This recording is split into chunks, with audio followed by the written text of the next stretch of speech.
Cruising down the highway, windows down low. Sunset paints the sky in a fiery glow. Mountains rise up, touching clouds above. Valleys below, filled with whispers of love. On this road, every seed's a delight.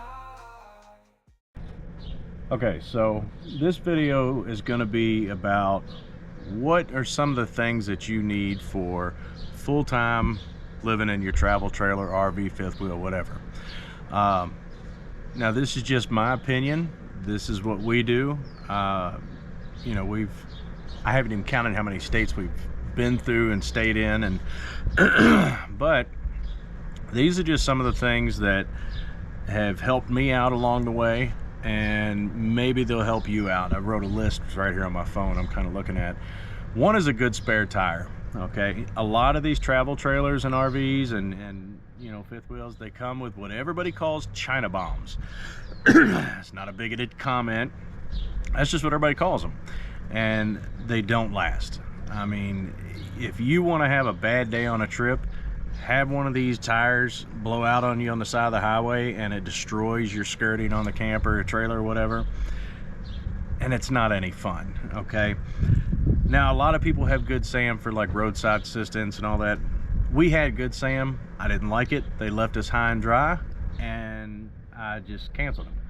I heard a lot of people talking about this company called CoachNet. Now I'll give you just an example of how CoachNet kind of saved us. Excuse me. So I've got a bad back. I mean, it's hard for me to do anything really physical. Had a valve stem get cut somehow, I don't know how, but I woke up in the next morning and the tire was flat on the travel trailer. Wow. So I called up CoachNet and said, look, I just need somebody to swap his spare out, figure out what's going on. They sent somebody out, and they were out there within 30 minutes. We were in a restaurant's back parking lot in New Mexico, and they had it taken off, new spare put on, which it was a regular full-size spare, and then fixed the valve stem and put that tire back on the spare holder. Great company to go with. I mean, I've got nothing but good things to say about them. It's like $59 a year. So worth it, especially if you're going to be traveling full-time. Now that leads me into having a good spare tire.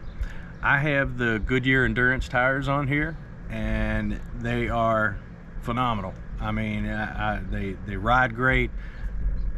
The tread depth looks basically the same since we bought it.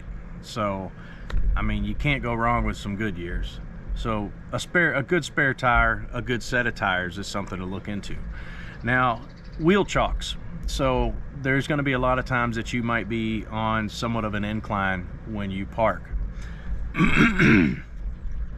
Having a good set of wheel chocks is very important. I like the heavy duty thick rubber ones. You can buy them at Walmart or Campers World or Camping World or whatever, or Amazon, whichever. I usually, if I'm not using my I guess wheel braces, hold on, I'll show you. So those are the wheel, I call them braces, I guess. They go in between the tires, you tighten them down, you ain't going nowhere. There's the wheel chocks, one there and one over there in the back. Now another thing, the I guess stabilization pads, like the little blocks, I don't know what everybody calls them. I call them stabilizer pads, but this is these right here. I have 10 of those and 10 of the yellow ones. They are good to have.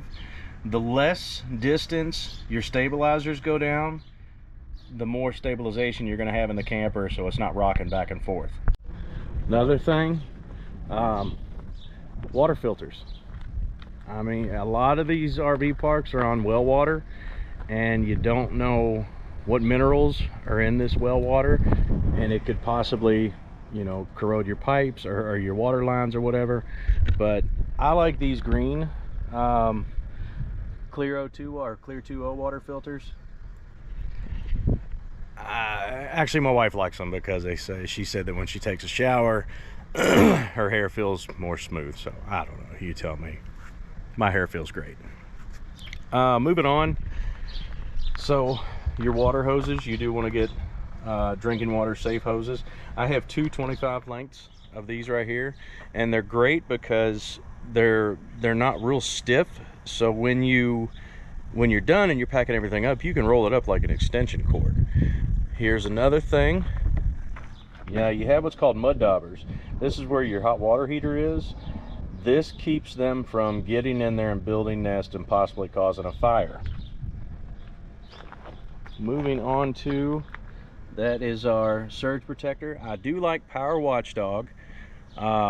They run about, I think I paid $179 for this, but these are great. It comes with an app that's Bluetooth that you can monitor how much power you're using, and definitely a cable lock and a lock, because sometimes these things do walk away, so you got to be careful of that. Now I've got a water pressure regulator over here. Now they do sell the preset ones, and they're usually like 40 pounds. This one right here, I usually like to keep around 60, but it looks like this park is at 40. 60 is about the max you want to go on a water pressure regulator. Now what I'm using here, I actually made this myself, and the reason I did a very wide I guess base for my jack stand is because sometimes you're on softer ground, and if you have a wider base, you've got less chance of I guess sinking in to whatever you're in. And a lot of times you get like hot asphalt, that will definitely sink in, especially like we're out here in California right now. It's over 100 degrees every day. Will it sink in that? Maybe not, but I don't have to worry about that. Now that lumber right there is treated lumber, so I never have to worry about that. Now I also have these covers back here in the back from where the furnace exhaust is. That is definitely somewhere you don't want mud daubers building nest up in. They come with these little springs. I don't know if you can see them, but I actually took some wire and stuck it in there and just tied them on. You can tell, like right there and right there. That's definitely a must. The no travel trailer would be complete without your state travel map. That's ours right there. We've definitely been moving. All this up here, I ain't worried about that place. That, to me, that doesn't matter anymore. Now your spare, get a tire cover. That thing's going to be sitting out in the sun, and the last thing you want is for that thing to rot. So a tire cover is a must too. All right, so we've been over. There's a dove above me. Flashlights. Flashlights are a must. Battery powered flashlights. Another thing I like to have is cable locks. Well, I already did go over that. What else we got here? Tools. You gotta have tools, man. I mean, honestly, I use channel locks more than I use anything. A lot of times that's just to give that extra little tightening to my water line so I'm not leaking out anything. The little water hose gaskets, like little bitty rings like that, they go right in the end of your water hose. That keeps it from leaking too. Sewer lines, okay, the Stinky Slinky. Now they sell the 20-foot, I guess he wants to be in this video too, or she. Oh my god, I'm in California, I better be careful. They wants to be in there too. Anyway, so the infamous Stinky Slinky. Now everybody, I see a lot of people buying the 20-foot lengths. Honestly, I like getting the, maybe, because I think I have 3 10-foot lengths of it. You can make 20 feet. Now I also have 2 different, I've got a galley tank and a, well, I've got 3 actually. I've got the black tank, a gray tank, and the galley tank. The galley tank is just for, you know, your dishwater. My gray tank is for the shower water and sink in the bathroom, and the black tank is, of course, for, you know. Now, black tank treatment. This is something that's brought up a lot. A lot of people like to use different things. I like Happy Camper. You could take a pile of doo-doo and lay it right in front of you, sprinkle Happy Camper on it, and you won't smell it. Like, I just, like I said, a lot of this is my opinion. This is what I like. A good hitch lock. All right, I like Rhino. Rhino materials or Rhino products are they're very well made. I've got a hitch lock that I'll show you right now. There's that one right there. That's for where your ball hitch is, and then your I guess latch, your hitch latch. You can buy these together. I think they're roughly around $40. I don't think this bird's gonna stop, so we'll just keep pushing on here. We've been over surge protector, electrical grease. A lot of people don't think about this, but electrical grease is like oil to an engine. All right, you have to have it. It keeps your contacts protected and everything, like inside your 7-way pin that hooks up into your truck. Now they also make a non-conductive electrical cleaner. Bought it at Lowe's. Comes with those little bitty straws that you get on like the WD-40 cans. It works great. I spray it in there probably about once a week and just let it dry. And I also have a can of compressed air I used. I'll spray that out, make sure it's real dry, and I take just a little dab of electrical grease and put it on all the pins. Never had any issues, and it's just good stuff. I like to have it. Electrical tape. Look, you never know when you're going to need to make repairs, and honestly, out on the road there are going to be times that you're going to have to fix things in a jam. So that's why I go back to, you got to have tools. You have to have tools. I have extra fuses, not only for the camper on the circuit board or circuit breaker back there, but for the truck as well. So find out what type of fuses your vehicles take and your camper takes, and buy extras. I am the extra guy of everything. You can ask my buddy Keith. His surge protector went out. He said, oh man, well, I could just plug it up. I said, wait a minute. I had an extra surge protector. So there's nothing wrong with buying extra stuff. Now I know it kind of feels like, man, this is a lot of money, and you know it is, but it's stuff that you're gonna have, and you don't have to buy everything at one time. I mean, you can just piece stuff together. Lysol spray. Now usually what I do after I disconnect my septic lines and everything, I put them in a bucket, which kind of goes back to another thing. 3 5-gallon buckets, that's what I have. I put my septic lines in there, and then I have one bucket that's specifically for my water lines. I don't want to contaminate anything, so, and I keep those separate even when I travel with them. But once I'm done packing all that stuff away, I spray everything in there with Lysol. Dawn dishwashing liquid, that is something to me that I think is good for your gray and black tanks.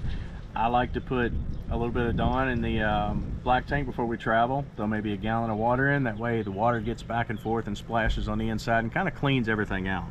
If you do this stuff while, you know, if you're constantly doing little things, you won't have major problems later, and that makes a big difference.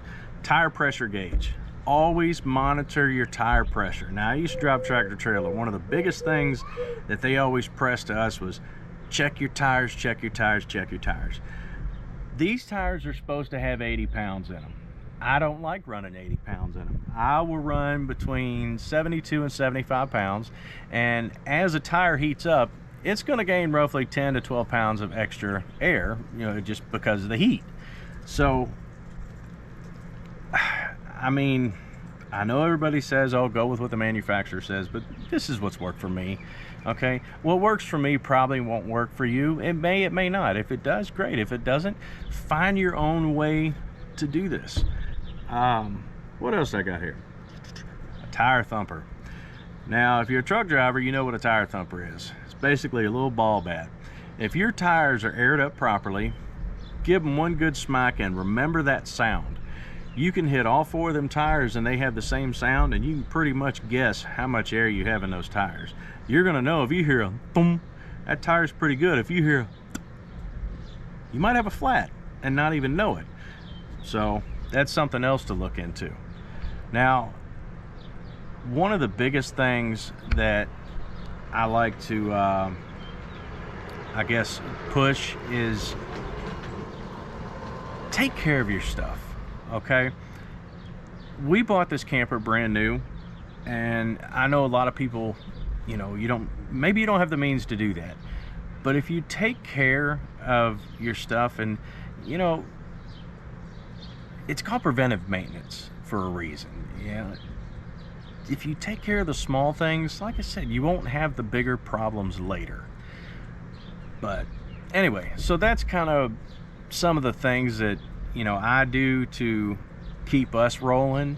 And knock on wood, man, we left out of South Texas and we've been all the way up through Texas, New Mexico, Colorado, Wyoming, up into Montana, over to Idaho, back up into Wyoming and Montana, across to Washington State, down to Oregon, and now we're halfway through California, and knock on wood, we haven't had any issues. Why? I like to think it's because I take care of the small things. I keep up with the small things. Don't ignore a problem, and trust your gut. If you think something's wrong with it, give it a look, because it might be something small that if you catch it now, you won't have problems later. So hopefully this video has helped some of y'all out, and y'all continue to watch. The trip's not over. We got plenty of ground to cover still.